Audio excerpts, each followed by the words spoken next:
Hey everybody, how's it going? Christian from Treasure Town here, and today we've got expert Chris Tisdale from CoinTable. Welcome, Chris. Pleasure to be here. Thank you for having me.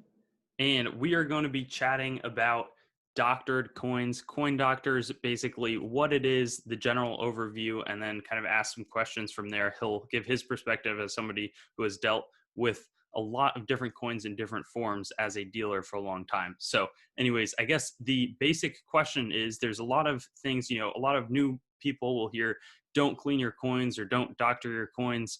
Some people do this in a bad way. I personally know, and a newsflash for people who are out there, that there are ways that you can do it in a good way or in like a nefarious way, but still cover it up. And still, that's more of a deceptive way. Kind of, I'm just curious about how you would approach like the question of what is doctoring coins. So when coins get sick or when they die or if they get hurt, they go to a coin doctor and these doctors bring them back to life. I don't know. I'm just kidding. So what is a coin doctor? Anybody who's going to mess with a coin for the sole purpose of making it appear to be or even making it more valuable than it is before said doctoring. That's kind of how I would make it simple and easy to understand. I know that the ANA, last time I went to a grading thing, it wasn't even the summer seminar, but last time I went, and this was quite a couple of years back, but they had been in conversations with the expert or the owners and the management of PCGS and NGC multiple times over, trying to establish the definition of coin doctoring, and they couldn't even do that. And the reason I'm kind of pointing this out is because there are so many opinions and so many people that are on just different sides of the whole conversation. In other words, some people will go to their death saying that if you dip a coin, that's doctoring. And what is dipping for those who might not be familiar? Good question. So dipping so there's two types. I'm just going to cover cleaning a coin, and it's going to be a 10-second summary. You can properly clean a coin by either dipping it, and that's an acid-based substance. So you're literally taking the coin, you dip it in, and you take it out, and then rinse it off really good. And what that acid does is it removes a micro layer of metal from the surface of the coin, which then, because a micro layer came off, whatever contaminants were on the layer, they kind of come off by default also. Dipping a coin, in my opinion, is it's intrusive on the coin, and so I try to not do that ever. But I have eZest, like I do use it. I will dip coins when they need it and send them off to grade. I feel perfectly fine about it. The grading companies will charge you. They will happily take your money to dip them for you. And so for me, that's a big green light that says that's fine to do. The other way to clean a coin properly that I am a lot more fond of is using a cleaning solution like MS-70 or soap, okay, some type of detergent that doesn't take a layer from the coin. It just removes it'll just take off the foreign substance that's on the metal of the coin. And so I use that kind of stuff all the time. I'm dealing a lot with proofs. They have haze on them. People don't want to buy a hazy proof. And so I take the haze off and I'll use one of those surfactants to do that. I have no problems with that. But some people think I'm a coin doctor for doing that. I think it's 100% perfectly acceptable. And I think the market, for the most part, has decided that that's acceptable also. That's kind of where the line gets drawn. Anything after that, and it's kind of considered doctoring, I think, for most people. So anytime you are manipulating or moving metal, anytime you are changing the surface to appear to be better than it is or was before you messed with it, anytime you're adding metal, there's a whole tons of ways to doctor coins that I know of. I don't know what I don't know, and so there's probably a lot of ways that guys are doing it that I'm completely unaware of also. I just know that I'm going to quote what I learned in the book that I've recommended a couple of times, and he says that like 80% of gold is doctored. And he's talking about gold that's in straight grade holders, you guys. He's not even just saying 80% of gold. Like he's saying 80% of the gold coins that he sees in holders, like straight grade holders, have been doctored to some extent. And that's Scott A. Traverse, How to Make Money on Coins Right Now. If you haven't read it, it's a really good read if you want to learn about coins. And so when you're saying, moving metals around, that's not even something I'm too familiar with. Are they like taking a fine like metal brush or something and like putting things together, or heating up the coin and adding metal? Like, what do you know any of the details of like what these types of procedures would look like? Yeah, so I don't know what I don't know, but what I do know is that it is um, adding metal would be doctoring, and this goes from like you can start out like on the minimal end, which doctoring, just adding some metal or adding something to, like let's say you've got a gold coin, and this is just something I've read about where a $20 Liberty, they've got bag marks, and so guys will take putty, and they will also use like whatever body shops use to fix and fill dents. They will fill those bag marks with that, and I've seen it a billion times on older graded coins where it's one of those things to me where it kind of looks like something was put in there. You could tell that something was put in there because now at this point, so in other words, they're using something that eventually will dry out, and you see a coin that has a bag mark in it that's filled with something like a dried booger, you know what I mean? Like literally. And so that's a good example of a coin that was doctored, and it just kind of turns over time. And so I've seen that countless times. And so they're filling holes, filling bag marks, covering up scratches and dings and stuff like that. That's one of the things I do know of. I think that it's safe to say that gold is definitely more doctored than other coins of other metal content. And I've understood that it's because gold is softer. It's a softer metal.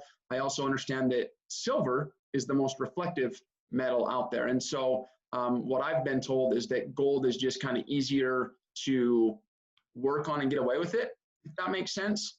Gold's never really been my thing, so I don't really have much more than that to offer.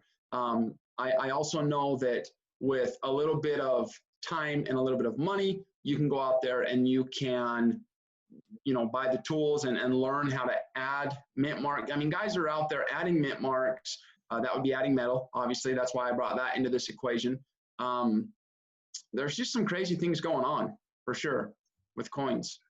Yeah, and so it's pretty apparent that gold, it's happening, but I assume from what I've heard, there's added mint marks that you have to look for, that sort of thing. Are there people, do you think, doing it on a large scale with non-gold things, or is it so hard where people are really just experimenting and it can only fool a new collector? Like, is it a situation where somebody who's beyond the basic rungs of a new collector can get fooled by, do you think, on say a nickel? Oh, yeah.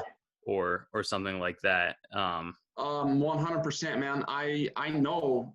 In fact, I think most, if you've been a coin dealer long enough, you've been fooled by, one example that comes to mind immediately, just because I've seen some of them that were so good, it literally is scary. 1916D Mercury. These guys are taking a 1916P and they're adding a D.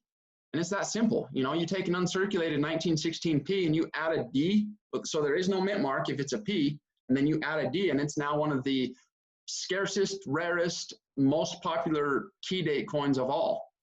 And so I know several coin dealers that have been fooled by those. Also the 09S BBD, whatever it is. Yeah. That's another example of one where they are adding or altering the date. It's crazy. The 1914D cent, I seen one of those. It wasn't all that great, but it was enough to fool a couple of guys who I know, So yeah, they're out there, and it can definitely not only fool just early collectors, but I've seen them fool the graders. I've seen those coins in holders where eventually it will get back to PCGS or NGC, and what they do in that case is try to track down the owner of it. They take it out of the database and they try to get that coin back. I assume sometimes they do, sometimes they don't. Yeah, and I'm kind of curious, I guess, are there people who pretty much solely exist as coin doctors? And is there I would assume that there's some sort of law against it as forgery. I'm just kind of curious, like, are there, are there part-time coin doctors and like PhDs who've got their full years of medical training and that sort of thing with the coins, or do you think that it's more decentralized and not really like an operation as much as it is just some guy messing around who's got some knowledge putting mint marks on stuff? I think there's two different conversations that we need to have. First of all, I think that I want to talk about coin doctoring, and that because you got coin doctors and then you have forgers. So anyone who's adding a D or altering a date, that's forgery. You ask about laws, you've got the Patriot Act and the, I forgot what it's called. There was one thing that was tied into the Patriot Act, at least based on what I've been told, and that guy could have been either wrong or didn't know what he was talking about. And so I try to stick to what I know, and I'm kind of bordering, off of that right now. But what I've heard is that there's something to do with the Patriot Act, and then there's something about the Antiquities Act. The point that I'm making is anyone forging or anyone adding mint marks and that type of thing, you got the Secret Service, you've got the, those are all federal, they're felonies. It's the Antiquities Act, maybe? I feel like something like that, and that just goes into altering an antique, so it could be a coin, altering a coin to be something or to appear to be something that it's just not. And yeah, like prison, guys, so don't do that. Now, I'm going to get away from that and talk just about coin doctoring. I think there's full-time coin doctors out there. Absolutely, I do. And I don't know any of them, but I think there's coin dealers who, in fact, I personally know a lot of coin dealers who I believe that if they knew how to doctor coins, or if they could, wishy wash, bam, wham, bam, whatever it is to make something better, it would do it in a heartbeat. Everyone's out there trying to work, trying to do it to make money. And so, yeah, I think there's guys out there that do it on a consistent level. I'm not talking about adding mint marks and stuff like that. I don't know anyone who's doing that, but doctoring coins, yeah, I think so, for sure. And do you think that it's getting harder to, it sounds like something where if they're really just like putting putty and gold in a nick in the coin, like that sort of thing would get tougher to do? Like, is it getting to the point where it's like in other areas where the counterfeits are getting so good where you really can't tell, or is it something where it's kind of falling off a little bit as people get more knowledgeable about coins and about what's out there?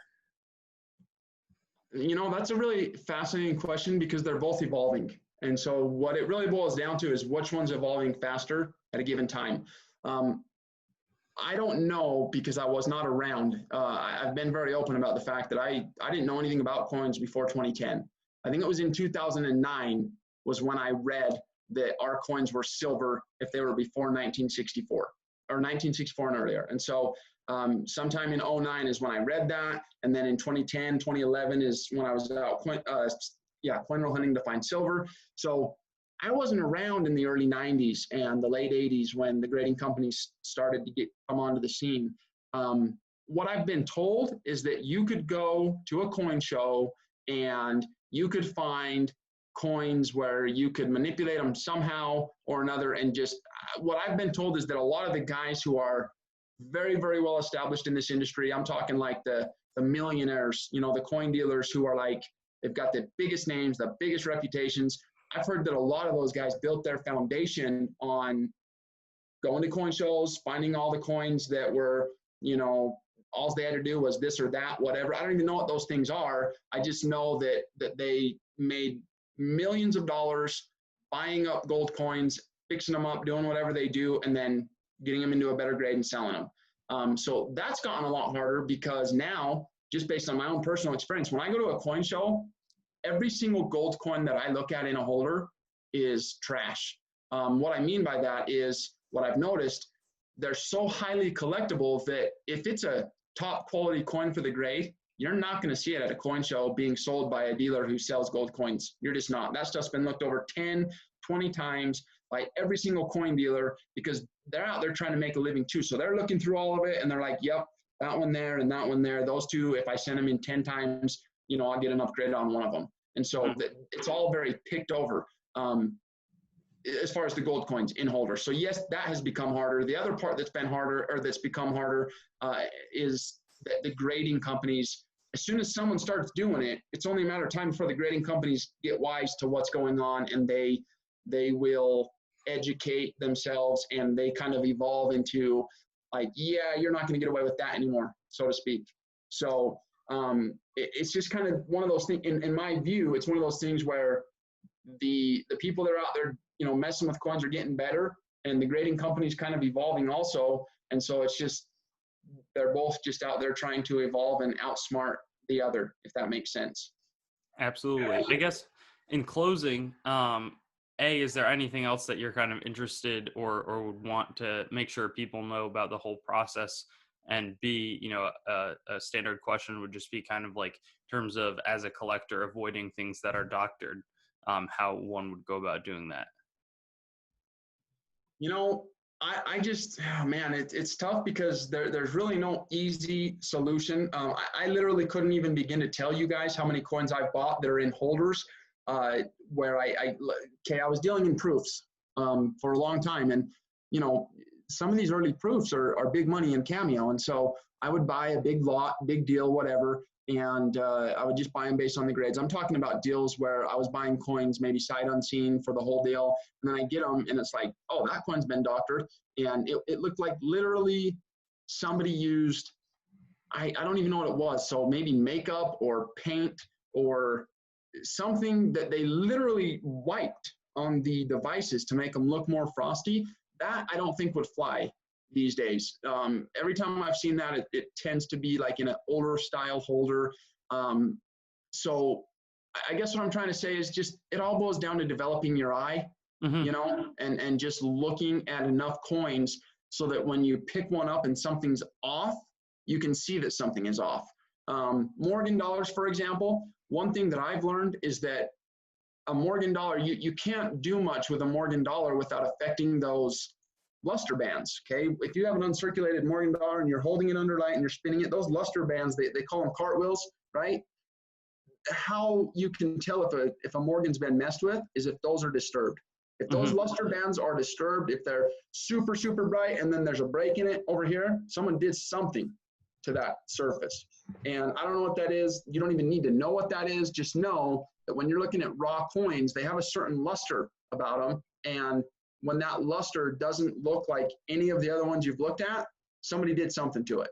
So develop your eye, look at coins, and you're going to save yourself a ton of money. Awesome. Thanks so much for being on. And yeah, I mean, coin doctoring probably comes up often or like tangentially mentioned in a lot of our things. So I think we'll continue to kind of explore it as we go. But thanks so much for being on. Yep, absolutely. Thanks for having me, and I look forward to next time. Thanks for watching the video. I'd encourage you to like, comment, and subscribe for more content, and get in touch with me on my website, treasuretown.yt.com, Facebook, Treasuretown, Instagram @TreasuretownYT, or Twitter @Treasuretown_YT, and I'll look forward to seeing you on some of my future vids.